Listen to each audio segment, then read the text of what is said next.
Kasama mong natatrap. Diego Bandito. Go Diego! Go Diego! Go Diego! EDSA. EDSA. EDSA.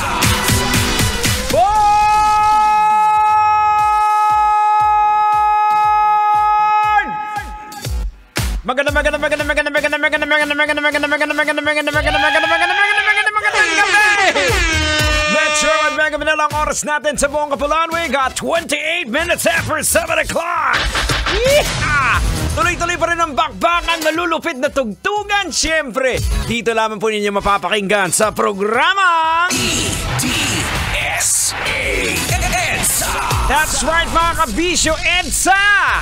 Saka sa inyo hanggang alas 9 ng gabi. At again, tinatawagan natin ng pansit. Nang pansin ang ating maswerteng winner sa ating Love Knows No Boundaries. Walang iba kundi si Joseph C.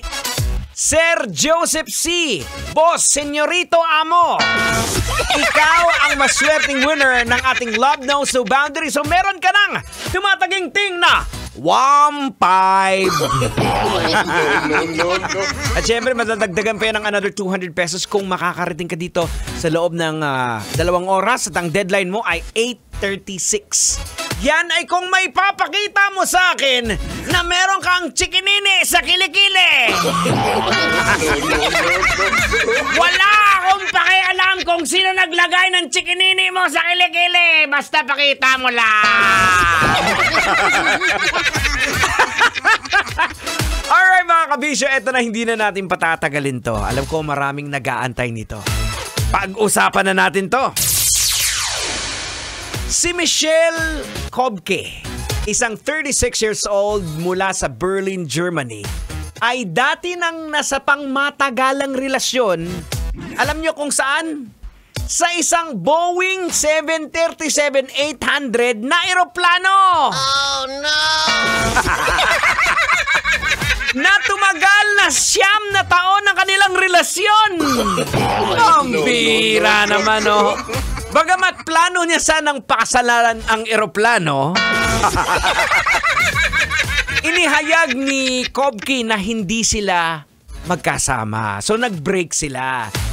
Si Michelle ay isang matatawag nating objectophile o taong naaakit sa mga walang buhay na bagay. Oh no! At ayon po sa forensic psychiatrist na si Dr. Werner Platz, meron lamang po na mga 40 tao sa buong mundo. Wow! Na may ganyang klaseng kondisyon. Ngunit hindi po ito tinuturing na pathological hanggat walang nagdurusa o walang hidwaan. Maluoy ka. Okay, hindi na natin ito patatagalin. Logican na natin to. Ano pang hinihintay mo, kalbo? Logican mo na yan! Logika na yan! Logika na yan! Alright mga kabisyo, logica na yan. Anong leksyon ang ating mapupulot? Anong aral ang ating madudukot? EDSA. EDSA. Alright mga kabisyo boards, kailangan pa bang i-memorize yan? Ito ang hindi basic. Oh no! Imaginein mo, mai-inlove ka sa bagay na walang buhay. Pero napaka-rare po ng kasong ito. Imagine, 40 lang na katao sa buong mundo ang may case na ganito.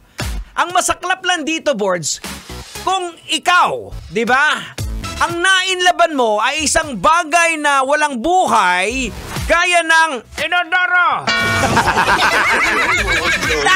Ano ka ba naman? Bakit sa dinami-dami inodoro? Well, kung sa bagay, medyo ano nga naman talaga, mahirap nga naman. Imaginein mo, kung kikis ka, parang kumis ka lang sa antang. Sa puwet! Mamaloy ka! Well, mga kabisyo, iba talaga yung mga tao na may ganito na sitwasyon, ano? So again, mga kabisyo, importante pa rin po sa isang relasyon na merong communication, 'di ba? Merong bagay na dapat nagbabalanse siya.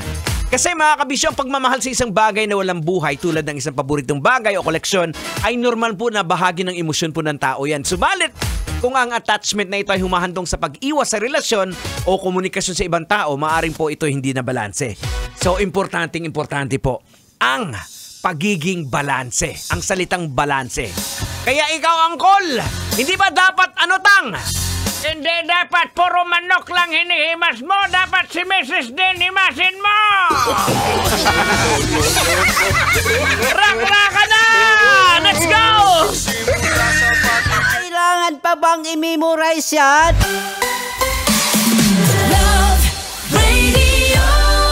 Basic!